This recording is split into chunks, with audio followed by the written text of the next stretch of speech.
다시 오신 걸 환영합니다. 그리고 장담하는데 이번 영상은 절대 놓치고 싶지 않으실 거예요. 연패를 끊는 순간 이제 끝났다고 생각했습니다. 하지만 그건 착각이었습니다.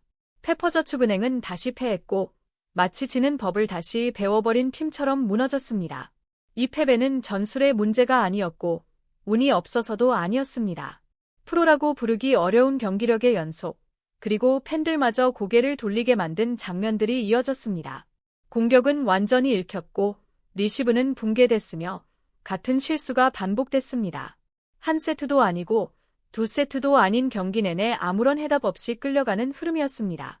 연패 탈출의 안도감은 하루도 가지 못했고 페퍼는 다시 연패 시절의 모습으로 돌아갔습니다. 문제는 패배 그 자체가 아닙니다. 왜 졌는지조차 설명하기 어렵다는 점, 그리고 결국 남는 질문은 하나입니다. 이 팀, 정말 프로팀이 맞는가?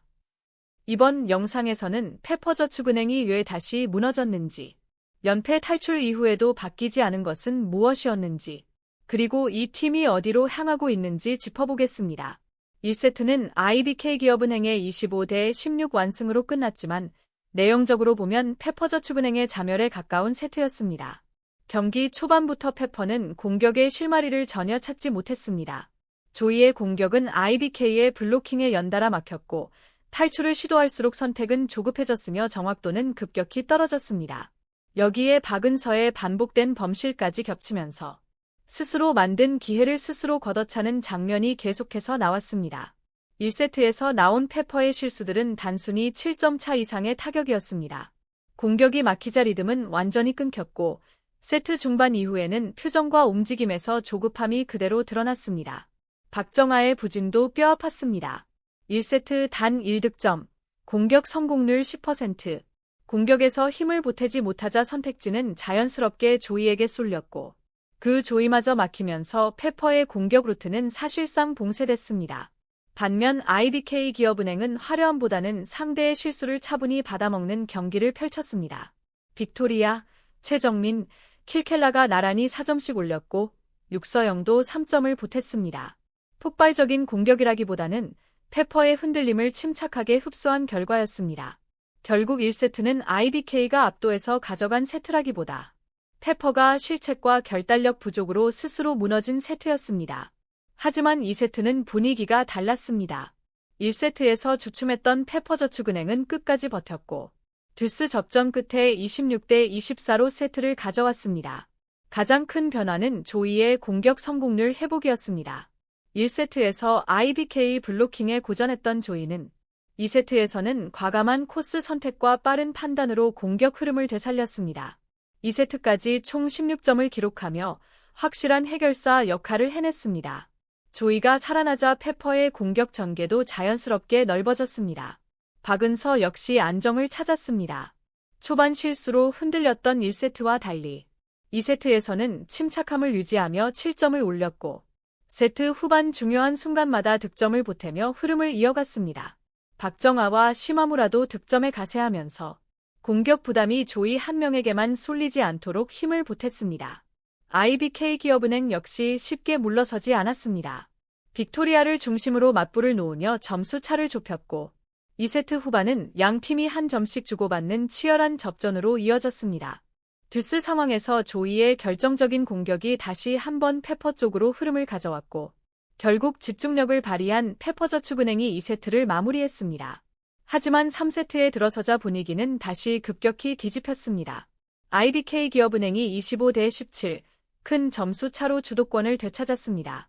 2세트에서 겨우 살려낸 흐름은 3세트에서 눈에 띄게 꺾였고 페퍼의 공격 성공률은 다시 급락하며 답답한 전개로 돌아갔습니다. 조이의 공격은 또다시 IBK의 블로킹에 막혔고 연결 타이밍까지 어긋나면서 결정적인 득점을 만들어내지 못했습니다. 전체적인 공격 전개는 단조로웠고 상대 수비를 전혀 흔들지 못했습니다. 반면 IBK기업은행은 빅토리아가 완전히 살아난 세트였습니다. 2세트에서 다소 잠잠했던 빅토리아는 3세트에서 공격 각도를 살린 과감한 스파이크로 연속 득점을 올렸고 공격 성공률을 끌어올리며 세트를 손쉽게 이끌었습니다. 센터와 사이드가 고르게 살아나면서 IBK는 초반부터 점수 차를 벌렸고 페퍼에게는 추격의 기회조차 허용하지 않았습니다. 페퍼의 모습은 3연패 시절과 크게 다르지 않았습니다. 리시브가 흔들리자 공격 선택지는 급격히 줄어들었고 범실과 힘없는 공격이 반복되며 스스로 흐름을 끊어버렸습니다. 2세트 듀스까지 끌고 갔던 집중력은 찾아볼 수 없었고 세트 중반 이후 벤치와 코트에는 답답한 분위기만 가득했습니다. 결국 4세트에서도 반전은 없었습니다. 페퍼저축은행은 충격적인 경기력을 그대로 드러낸 채 또 한 번 패배를 받아들여야 했습니다. 3세트에서 완전히 흐름을 내준 페퍼는 4세트 초반부터 공격과 수비 모두에서 조직력이 무너진 모습을 보였습니다. 리시브가 다시 흔들리면서 세터의 운영은 제한됐고 조이를 향한 공격은 연달아 IBK의 블로킹에 가로막히며 효율을 전혀 끌어올리지 못했습니다. 공격 성공률은 끝내 회복되지 않았고 범실이 쌓이면서 점수 차는 빠르게 벌어졌습니다. 반면 IBK 기업은행은 여유롭게 경기를 운영했습니다.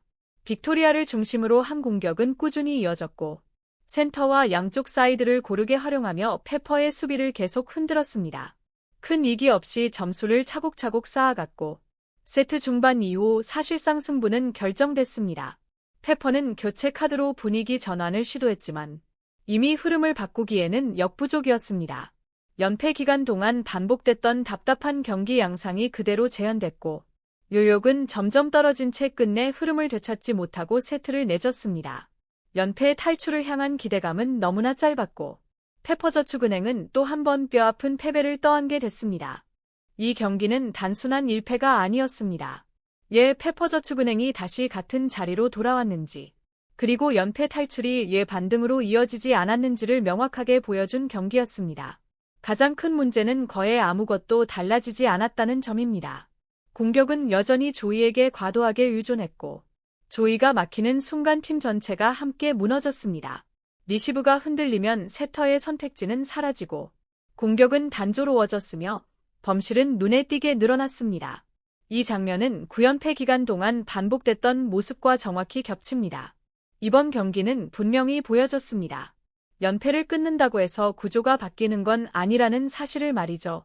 더 우려스러운 건 세트가 거듭될수록 경기 내용이 오히려 더 나빠졌다는 점입니다. 준비된 변화도 흐름을 끊어낼 조정도 거의 보이지 않았습니다. 한번 밀리기 시작하면 다시 일어설 방법을 찾지 못한 채 그대로 무너져 세트를 내주는 패턴이 반복됐습니다.